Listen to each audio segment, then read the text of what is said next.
guys, welcome to another episode of Home Sweet Home Ocala. I'm Eladi Fonseca with Great Expectations Realty.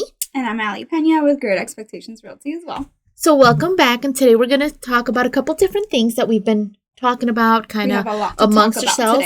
Yes, and a lot of information. Yes. And obviously we still want your feedback.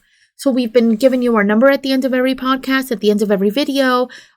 We also have a way to contact us straight at the Realty with any feedback that you guys have or any questions that we can help you with. So let's start a little bit with the stats. So new homes on market, 475 in 7 days. Which is honestly, like, it's been staying like with pretty high numbers. Mm-hmm. So we're good. Yep. Only 30 price increases. Yeah, how many decreases? Oh, that's the phenomenal part. We've had 430 price decreases in a week in 7 days. Yeah. That's insane. Interest rates are a bit high right now, right? So prices are going to go a bit low. So they average. Yeah. So it's still, there's no reason not to purchase a home.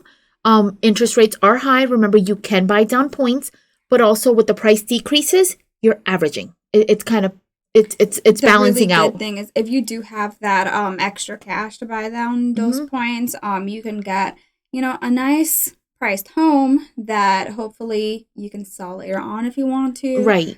For more. Absolutely. I would say buy when the price is down. Exactly. So back on market, we only have 94 back on market, which isn't bad. It's not bad at all. Sold, which means closed, 252. Okay. Yeah. That's a lot. That's a lot of families. Yeah. In a week, yeah. In a week? That's a lot of families moving into Marion County. We only have 33 expired. Okay. 33 leased, which we know it's more. Right? And then pending 361. Okay. So overall, right now, move-in ready, we have well over 2,000 homes in inventory. And that's, like, again, new construction's also correct.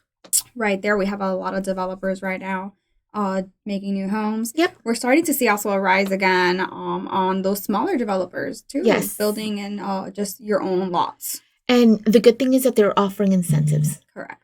So that is always helping is the incentives, whether it's towards closing costs, buying down points, whatever it is, because there's a lot of programs out there. They're offering a lot of help. Right. So it's really good to take advantage of that. Right. So it's all averaging out. It's all balancing out. So that's the stats for this week. Definitely, again, we're not seeing much change. We're seeing it's staying stable. Yeah. I mean, people are moving out. People are moving in. Which I love that. I don't love when, real estate reaches the extremes. Yes. No. And again, it's definitely leveling out. So it's a good thing. So let's talk a little bit about this weather. I love this weather. It's already starting to change. Mm-hmm. So it's starting to get like those cold mornings, cold afternoons even. Yay. Yes. So I'm already wearing boots and my autumn clothes. I'm loving it. I'm just loving to be able to leave my front door open because I had my front porch actually screened in, so I'm not afraid of getting bugs and flies because I don't like bugs. This is the perfect time to actually use your screened in, like lanais. Yes. It's gorgeous. I think like a couple mornings ago it was like 56, 57. Yeah. I was in Tallahassee this past weekend for your son. For my son. And we actually stayed in Georgia because everything was sold out. Weather over there was 51 degrees at like 7 o'clock in the morning. I was in heaven. Yeah. I was in heaven. Yeah. I loved it. I love the cold weather. Yes, people here in Florida by well before noontime were in the 80s. Yeah. But it does get warmer, but it's just that refreshing morning. But even after like 6, 7 p.m., you start getting those again where it's cooling down, where it's like you. Again, we were just talking about our electric bills, how they go, like in half down, because we have to have that always all the time. AC blasting because you open them windows, you open them screens, and like your the house screen is not areas. As heated. Like, correct. And even when the weather's going up, it's not. I say 80s because I'm exaggerating. It's tolerable. I mean, it's tolerable, which is in the 70s. Which is hilarious to say in Florida because our summers are not tolerable whatsoever. I say when people ask me, what's the weather over there? Oh, it's 1,000 degrees outside. I'm just being extra because we know it's not 1,000 degrees. Yeah. But that's what it feels like. But pretty much what we mean is we're burning. Yes. Yes. We are burning. That's for sure. But this weather is gorgeous. I love this time of year. Yeah.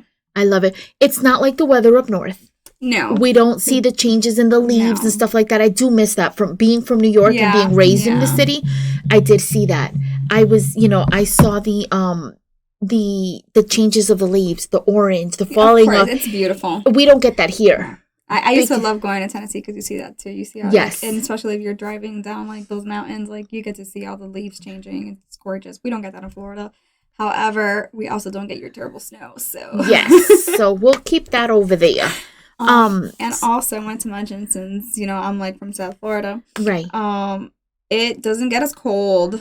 Over there is just breeze, because when I went to college, I was in college in Miami. Mm-hmm. So I like their winters were just breeze. Yeah. It wasn't winter. It's a lot less days of cold than here. Here it's like it's just so nice. Like I noticed a difference as soon as I moved up here. And even like the mornings too, like over there it's not like super, super cold like how it gets here. I love it. It's such a good change. It's change. It's definitely a change. And it's because we're central, and also we're a little bit more like above ground. The weather is just gorgeous up here. It's so gorgeous compared to everywhere else. Yeah. So let's talk a little bit now of the cost of living. All right. So average overall, and we explain this because we also have a Spanish podcast. So if you have, if you guys are listening to us and you're bilingual, check out our Spanish podcast as well. Which is honestly a Spanglish podcast. It's Spanglish. Trust me, it's Spanglish. But we were talking a little bit about how we average out the cost of living. Yeah. So we pretty much it's by rentals, because it's everybody's interest rate is different, everybody's home purchase is different, everybody's mortgage is going to be different. Yeah. Just because you buy the same home as your neighbor doesn't mean you guys are paying the same monthly. Yeah. You are not. That's not going to happen. Correct. So we kind of go and average out by like rentals. Yes. We take all the numbers, put them together, add them up, divide them. Here's an average. So average here in Marion County is between $1,500 to $1,550. That's like your median. Yeah, I agree completely with that. It is pretty much what we're saying. You can honestly, for $1,500 here, you can get a really, really nice 3-bedroom, 2-bathroom, which is the most common. Right. Yeah. For that price. Exactly. Or a little bit higher, more like 16. Yeah. But it's still doable. Yes. Compared to, I know you mentioned again in the Spanish podcast, in Miami you can get a room probably about the size. Yeah. For $1,500, which is like a 10 by 10. Yeah. You're getting a closet. You're getting a closet for $1,500. Probably won't find it anymore for $1,500. It's probably way more expensive than that. Yeah. I still have family down there. I visit often. I'm going actually at the end of October again back to Miami. So yeah, nice. Definitely different, and also your groceries are different, guys. I'm sorry to tell you. All your bills over there are ridiculous compared to here. Yes. So I was just talking to my dad about that, and he went to the grocery store, and we're just talking about eggs because the whole egg deal. Everybody in the eggs, yes, exactly. Yes. So I wanted to ask. I'm like, okay, I don't buy groceries there anymore, so like. Right. What do you pay in? And my dad goes like, oh yeah, I just went to like Publix and it was like $9 for 24 pack. Like what? That's a delicacy in Miami. Like what?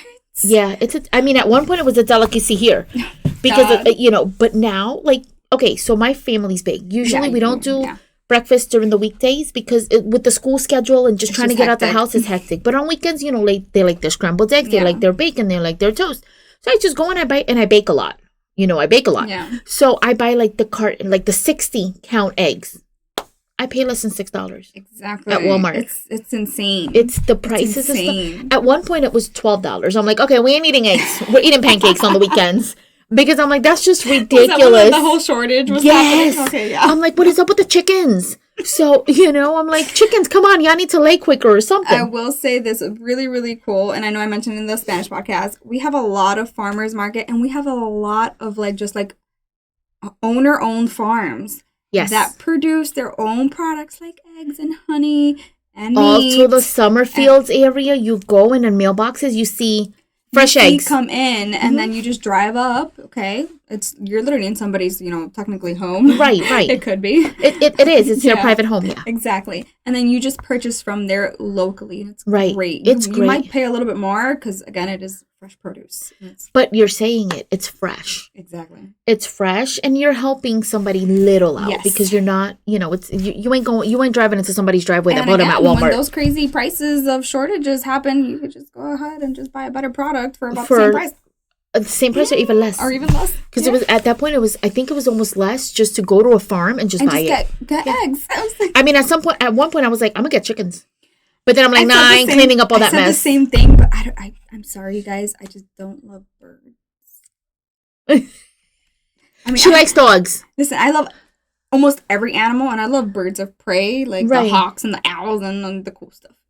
So now that you mentioned birds, somebody was telling me yesterday, what's, and I gotta mention it because I thought it was kind of funny. Oh God. Who or how, and it's possible, people please, I mean, we're humans, we make mistakes, okay? So if I offend somebody, I'm so sorry. How is it possible to be allergic to chicken but not to turkey? It's a bird. It's a bird. Except one bird is bigger than the other. That's so... There was a lady that couldn't eat chicken. So I'm like, you don't eat eggs either? Because, turkeys don't be putting eggs. So she was like, yes! That was my reaction. I'm like... But maybe she has, like, both allergies. And she eats her turkey. And she's not allergic to her turkey. But she won't eat chicken. Who is allergic to chicken? I mean, they're both poultry. Yeah. That's what when you mentioned bird, I'm like, I gotta throw this out there. I know for a fact, because actually my dog, okay, he was allergic to chicken. Later on in the years, he developed an allergy in older age. Yeah. But he couldn't eat, like, any poultry. Like, no poultry. Right. Zero poultry. But it's still, like... That's weird. I mean, I feed my kids everything as chicken. But you know what? I have allergies, so I would not be surprised with the random crazy allergies. Maybe she's like... Maybe like, chicken has like something specifically that the turkey does not have. I hope maybe she's allergic to that. Listen, I don't know. A bird for a bird. I don't know. To me, it even tastes the same, except one's bigger, the other one's smaller. When she told me that, I'm like, but I can't. No, I can't have them. They poop. That's what I was thinking. I'm like, just don't eat eggs. We'll eat pancakes and cereal. We're fine. Because the eggs I'm just gonna go buy them from the actual people who have the chickens and clean the chickens. Yeah, and they can deal with that. Yeah, it's just too much of a mess. But I thought that was a funny thing because I'm like, something that I learned when I moved here. Now that we're talking about chickens, random stuff, guys. I'm going off topic. That's the point of the podcast and the video. We gotta make it fun. But you can have chickens in a residential area as long as you don't have like roosters. I think it's like you can have up to 6 chickens. No roosters. No roosters. Mm-hmm. You can't be breeding them. All right, guys? Not in HOAs. Not in HOAs. Yeah, we're talking about like if you own your home and your own lot. Right. Yeah. Right. So not in HOAs. But I did not know that, and I learned that actually from our broker. She was the one who told me when I first moved up here. I was like, oh my God, you can have chickens. That was just so crazy. You can have 6 chickens. Obviously not in HOAs. Yeah. Yeah, they have their own regulations. HOAs and communities have their own regulations. But if you live in a normal, area, with your normal house on a normal lot, you're good to have chickens. Yep. So, hey, there you go. If you do want a chicken, you can have one. Yep. So it's totally doable, not in HOAs. Yeah. And I know because I live in Marion Oaks. Okay, so it's a deed restricted community, but you can check in their bylaws. They have a book of bylaws. I have it. You can have up to 6 chickens, no rooster. You'd be surprised though. I hear roosters all the time. I bet. But who's gonna come in and take a rooster? Come on, ain't nobody gonna do that. He's gonna knock on your door and be like, "Ma'am, you got a rooster?" Like you could probably just be like, "That's not my rooster." Yeah, no, he just flew in. He just flew in. So I'm like, he just flew in. He's one of the snowbirds that we're getting right now. Yeah, just for the time being. He's one of the snowbirds that just comes down. Yeah, but I mean, that to me was insane yesterday. Like, yeah, I was like, my kids better not have a chicken allergy because everything they eat pork chops. I'm like, here, eat chicken. They eat fish. Here, have some chicken. Everything to them is chicken, so they better not ever be allergic to chicken. I feed them everything. That ever since they were little, they're like, "Ay, mommy, I can't do that. Why not? It's chicken. Oh, it's chicken," and they eat it. One of their kids is born and they're allergic to chicken. We're gonna have a problem. We're gonna have a big problem. Oh gosh. So, changing the subject a little bit. So we've spoke about we're talking the about weather, the cost of living as well. Yeah, we've talked about the stats. Of course, we always start with that because that's honestly what we really want to know from the beginning. Right. Yeah. So we talked about that. Let's talk a little bit about the investors. What do you think we need investors to help us with here in Ocala? So we were talking about how we really need apartments, and we are getting them. Okay. Mm-hmm. However, we really need those like smaller, like quarter living, smaller units, 1 bedrooms, 2 bedrooms. Because yes, it's extremely affordable still to have a 3-bedroom, but there is a lot of demand and need for those smaller living quarters.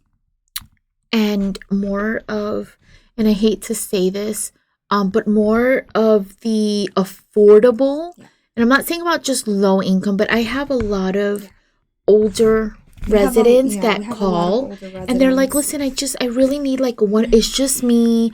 I'm disabled. I get Social Security. Okay, sweetie, how much do you make? They don't, let's be real. You don't get enough from Social Security. So it's very hard.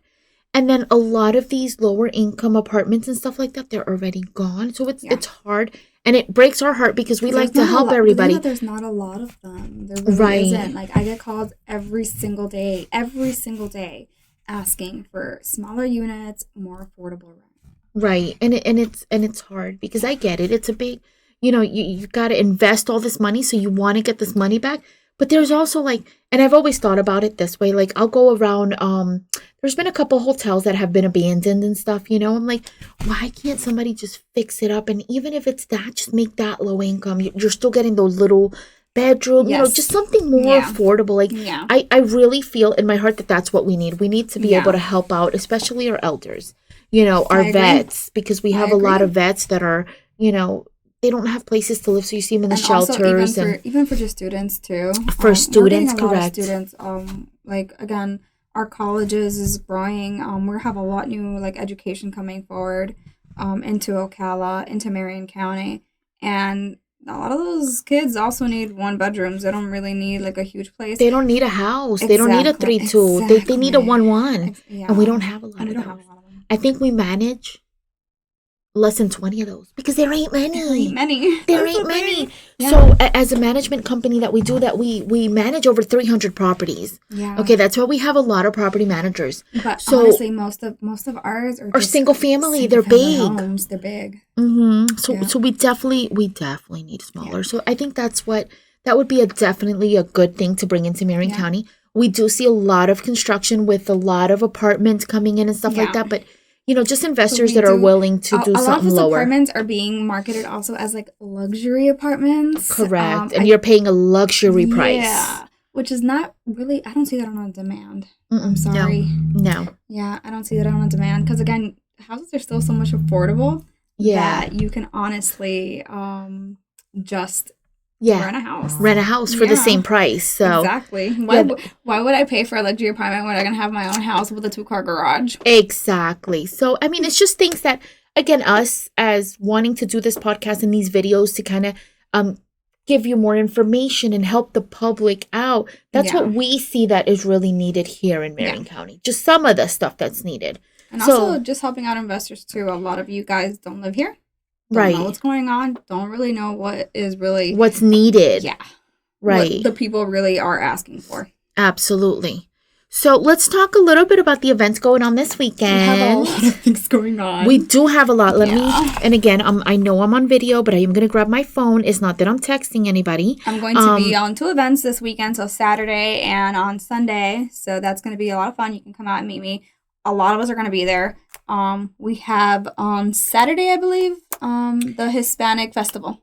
We have that's what I'm looking for. Yeah. I'm trying to find the times because I know you sent me the pictures. Okay, so we have the Hispanic Heritage Festival. It's at the Ocala Citizen Circle, and it is from 12 to 5 on Saturday. On Saturday, we also have the Ocala Gun Show. That's actually Saturday and Sunday in the Ocala Shrine Club. Yay. And all these activities, we're just giving you names and times and dates. You can definitely Google them and you can find the directions because we didn't have it at the time. So Saturday, also we have the Monster Truck at the Bubba Raceway Park. That's from Saturday from 11 to 3. Sounds Sunday fun. Is an event that I know you're crazy for. Bark in the Park. Bark in the Park. I love doing Bark in the Park. It's like pretty much all dogs. So bring your dogs. It's in downtown. And it's from 1 to 4. My broker will be there. Andrea's going to be there. She's going to be there with Lucy, her dog. So that's going to be super fun. She will talk to all of you while I talk to all your dogs. She talks to the dogs. Andrea talks to the humans. That's how we figured it out. Andrea can find you a house. I'll find a house for your dog. I promise that. Yes.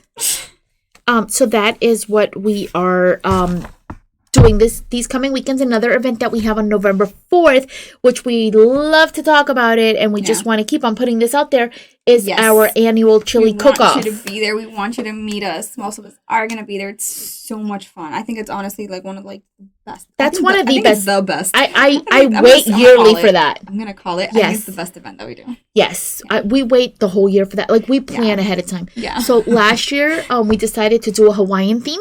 And we decided to do a sweet chili. That was a hit. Oh my God, I love that chili. Everybody kept on coming back because nobody does it.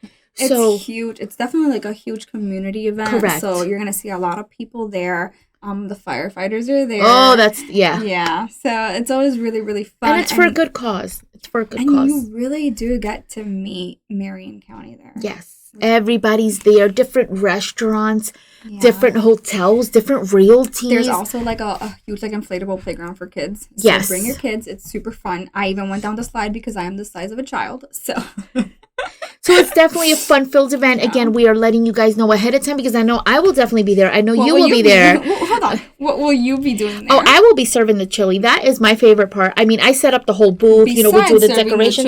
I'm also cooking it. So you guys definitely have to come and see us on November 4th. That's at the Southeastern Livestock Pavilion. I had to think the name of it. That's at the Southeastern Livestock Pavilion. And I want to say it opens at 10. So I'll get a little bit more information. I think it's like a 10 to 3. Yeah, I think so. Because we were setting up around like 9. Yeah, so I think it's like a 10 o'clock event. But we will, as the time comes closer, we will definitely be giving you guys more information. But we want you to block out that day for us. Pretty please come meet us. It's super fun. So again, thank you so much for being here with us today and listening to our podcast and viewing our video. My name is Eladi Fonseca. My number is 352-454-4099. And I'm Ali Pena, again with Great Expectations Realty, and you can reach me at 786-515-7640. Thanks, guys. Bye. Eladi Fonseca, 352-454-4099. ELADYFONSECA3@gmail.com. Ali Pena, 786-515-7640. ALY.FLREALTOR@gmail.com.